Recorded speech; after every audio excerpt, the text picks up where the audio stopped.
jaar oud toe ek haar vir die eerste keer ontmoet.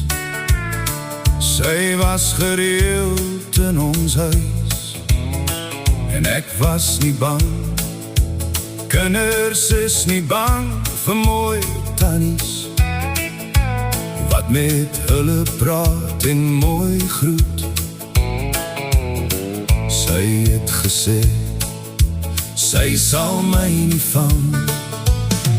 Haar naam is Susan en ek was nie vir haar bang.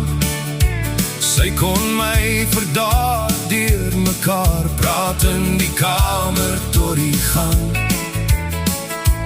Party aande het sy by my gelê tot ek aan die slaap raak. Miskien het sy oor my gewaak. Pa het gereeld na Susan gevra en dit afgemaak as my verbeeldingsmaat. 2 jaar later en al meer vraag oor Susan wat my maat is, grensloos begin. Die vraag my irriteer tot ek wens hulle wil Susan self konfronteer. Sy het gesê as ek slaap gaan sy by hulle kuier terwyl ek rustig sluimer.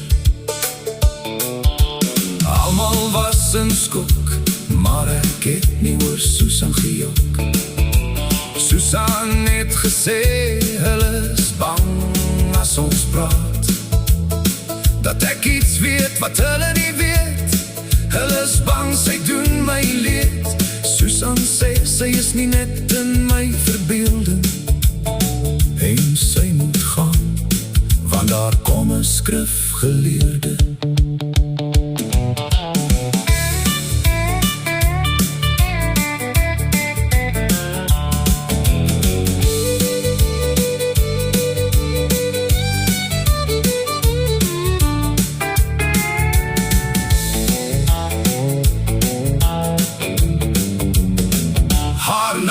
Susan en ek was nie vir haar bang.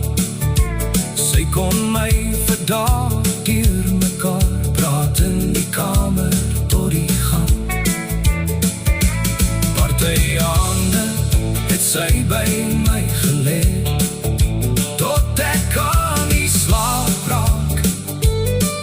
Miskien het sy oor my gewaak.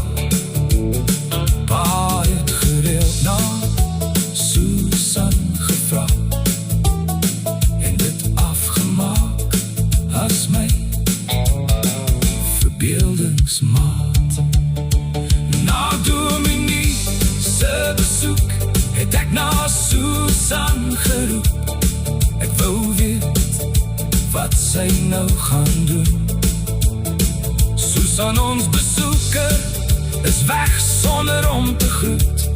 Daar was vir dae geen antwoord op my